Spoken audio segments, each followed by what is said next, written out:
चलें काजी साहब, दुल्हन आ गई है, निकाह की रस्म शुरू करें, पहले ही बहुत देर हो गई है। एक मिनट काजी साहब, अरशद साहब, इससे पहले निकाह हो हम लिख पढ़ के हवाले से कुछ मामलात हैं वो तय कर लेते हैं। ये क्या जावेद साहब, हम सब कुछ पहले से तय कर चुके हैं, तभी तो निकाह की तारीख तय पाई है। अब ये कौन सा मौका है? यही तो मौका है अरशद साहब। देखो बेटा, इस शादी पे मैं अपनी बेटी की खुशी की वजह से रजामंद हुआ था, लेकिन मुझे अपनी बेटी का तहफ़्फ़ुज़ तो चाहिए ना। आप हक महर में 50 लाख रुपए और घर का आधा हिस्सा लिख दें, इसके अलावा मेरी कोई शर्त नहीं है। फिर निकाह शुरू करते हैं, करें बिस्मिल्लाह। ये कोई इतनी सी शर्त है? हमने तो आपसे कोई जेज की डिमांड नहीं की थी, और निकाह के टाइम पे ऐसी शर्तें रखना ये मुनासिब बात तो नहीं है। देखें भाई साहब, आप कौन है मैं नहीं जानता, दूल्हे के साथ आए तो हमारे लिए काबिल इज्जत है। मुझे तो सिर्फ और सिर्फ अपनी बेटी का तहफ़्फ़ुज़ चाहिए, इसके अलावा कोई दूसरी बात नहीं है। आप जानते हैं हमारी हैसियत 50 लाख देने की नहीं है। बाकी रही घर की बात, तो मैं अभी जिंदा हूँ, मेरे मरने के बाद ऑटोमेटिकली ये सब कुछ मेरे बेटे का हो जाएगा। ये सब मादी चीजें हैं। अरशद साहब, अल्लाह पाक आपको जिंदगी दे। अगर आपके बाद सब कुछ इन्हीं को मिलना है तो अभी इनके नाम करने में क्या हर्ज है? देखिए मेरी बात गौर से सुने, अगर आप मेरी शरायत नहीं मानते तो फिर मैं हाथ जोड़ के माजरा चाहता हूँ, मैं अपनी बेटी आपके बेटे के निकाह में नहीं दे सकता। ये क्या कह रहे हैं भाई साहब आप? लड़की वाले होके ऐसी बात, कम से कम मेरी भांजी की खुशी को देख लें। लड़की का बाप होना कोई जुर्म थोड़ी है। आपकी तो सिर्फ भांजी है, लेकिन बेटी है वो मेरी, इतनी सिक्योरिटी तो उसका हक बनता है। इतनी सी सिक्योरिटी है? ये अलग रिवाज निकाल लिया आजकल के लोगों ने। पहले तो लड़की वालों पर बहुत प्रेशर होता था जहेज का, अब तो लड़के वालों को भी भारी रकम लिखवानी पड़ती है। और अंकल, अगर आप इस रिश्ते से राजी नहीं थे तो फिर आपने हामी क्यों भरी? और इस मौके पे आप सबके सामने ये सब तमाशा कर रहे हैं। अहमद यार, आप ही समझाओ अपने वालिद साहब को। समझना तो आपको चाहिए भाई साहब, अगर आप ये निकाह करना चाहते हैं तो, वरना आप सोच लें। समझ तो मैं चुका हूँ, ये सरासर ब्लैकमेलिंग है। और अंकल, आपकी ये नाजायज शराइत में कबूल नहीं कर सकता। उठो बेटी, अंदर जाओ, उठो, जाओ अंदर। मैंने तुम्हें पहले भी कहा था कि ये लोग हमारे काबिल नहीं है। अगर आप लोगों को ये ब्लैकमेलिंग लग रही है ना, तो फिर जाइए यहाँ से, निकले। वैसे अंकल बहुत गलत किया आपने इस मौके पर, अब यहाँ रुकना भी कौन चाहता है। चलें शिरोज भाई, चलें अब।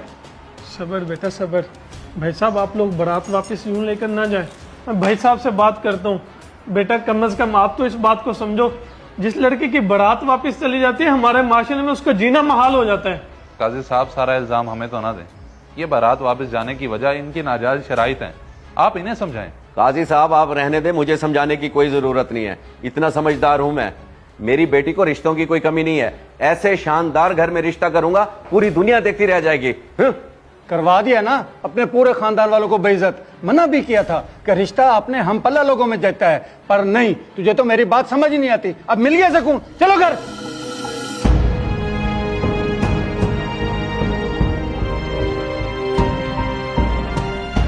भाई साहब मेरी फीस तो देते जाए, मेरा क्या कसूर है? ओ कमाल है काजी साहब, यहाँ मेरे बेटे का रिश्ता टूट गया है, आपको अपनी फीस की पड़ी हुई है। सर ये आपके इवेंट का डाटा इस कार्ड में प्लीज। इस कार्ड की अब कोई जरूरत नहीं है। ओ सर, ये क्या आपने कार्ड तोड़ दिया मेरा? जुबान न चलाओ और जाओ यहाँ से, चलो। अहमद, जाके दरवाजा बंद कर, जा।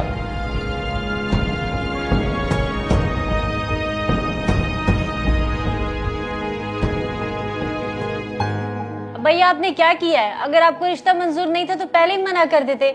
निकाह के टाइम पे ये शर्त रखने की क्या जरूरत थी? मुझे सिर्फ और सिर्फ तुम्हारी सिक्योरिटी दरकार थी। तुमने कहा शेरोज से शादी करनी है, मैं मान गया।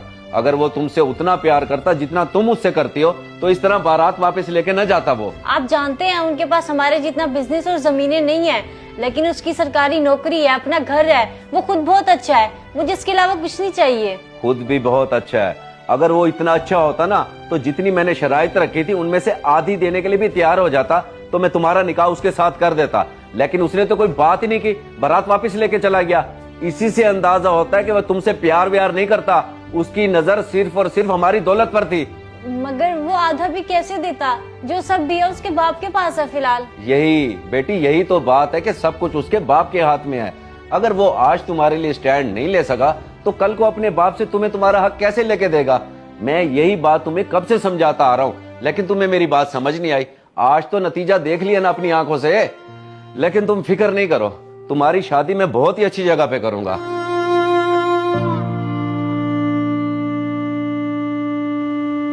भाई साहब आपने ये बिल्कुल ठीक नहीं किया। आप अपनी बेटी को तो बेवकूफ़ बना सकते हैं, पर मुझे नहीं। आपने जानबूझ के ऐसी शर्त रखी कि रिश्ते से इनकार हो जाए और आप पे बात भी ना आए। हाँ ऐसा ही है, लेकिन अब मैं अपनी बेटी की जहाँ भी शादी करूंगा तो भारी लिख पढ़ के साथ करूंगा, ताकि उसका मुस्तकबिल तो महफूज रहे। बच्चों की खुशियां इन शराइत और लिख पढ़ की बुनियाद पर नहीं खरीदी जा सकती। जिस मुस्तकबिल की आप बात कर रहे हैं वो आपने देखा है? पता नहीं लोग निकाह को क्यों मुश्किल बना रहे हैं। आपने बहुत गलत किया है भाई साहब। मुझे सबक पढ़ाने की कोई जरूरत नहीं है। तुम्हें अगर इतने ज्यादा ही पसंद आ रहे हैं ना वो लोग, तो उन्हें जाके अपनी बेटी का रिश्ता दे दो। आपसे तो बात करना ही फजूल है।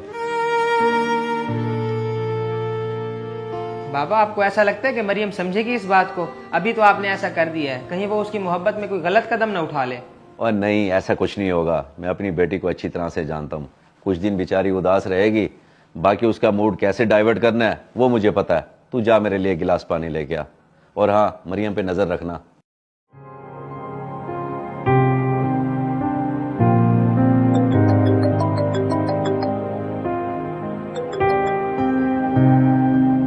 शरोज, तुमने मेरे साथ ऐसा क्यों किया?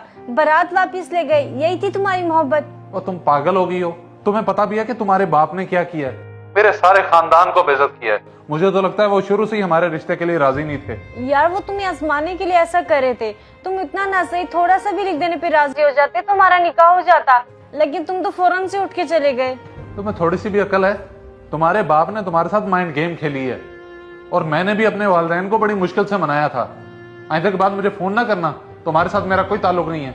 अल्लाह हाफिज। तुमने मुझे धोखा दिया है। Hello hello.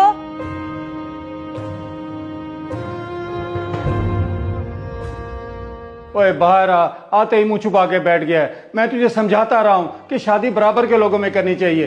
बेटा, वो लोग तो शुरू से यही समझते रहे हैं कि हम उनकी दौलत की वजह से उनके साथ रिश्ता जोड़ रहे हैं। आज तूने हमारी नाक कटवा के रख दी है। अब्बा जी, मुझे माफ कर दें, मुझे बिल्कुल अंदाजा नहीं था कि वो लोग ये सब करेंगे। मरियम बहुत अच्छी लड़की है, हम लोग साथ पढ़ते थे। वो स्टेटस कॉन्शियस नहीं है। ओ, पर उसका बाप तो स्टेटस का भूखा है ना। कैसे उसने इन टाइम बात कर दी ताकि हम बुरे बन जाएं? अब क्या होगा इस मुआशरे में? अगर बारात वापस आ जाए तो सवाल लड़के वालों पर भी उठाए जाते हैं। लोग तो हमें बुरा कहेंगे ना। अब तेरा रिश्ता कैसे होगा? अब्बा जी, इसमें आखिर मेरा कसूर है क्या? आप खुद ही बता दें मुझे। शिरोज बेटा, मैं आपके अब्बा से बात करता हूँ। भाईजान, आप परेशान ना हो। मैंने पहले भी आपसे दरख्वास्त की थी कि मेरी बेटी को अपनी बेटी बना लें, मगर आप लोगों ने इनकार कर दिया कि शिरोज किसी और को पसंद करता है। अगर आप मुनासिब समझें तो मैं अपनी बेटी का निकाह शिरोज से करवाने पे राजी हूँ, और आयशा को भी कोई इतराज नहीं होगा। तुमने वाकई साबित कर दिया कि मुश्किल वक्त में खूनी रिश्ते काम आते हैं, और रिश्तेदारी हमेशा बराबर की जचती है।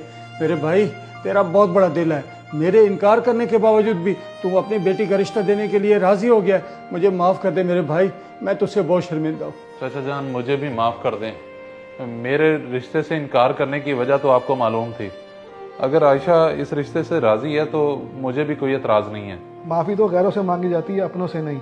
मैं अभी मौलवी को बुलाता हूँ और आयशा को खुशखबरी सुनाता हूँ। शायद नसीब में इन दोनों के जोड़ लिखा था।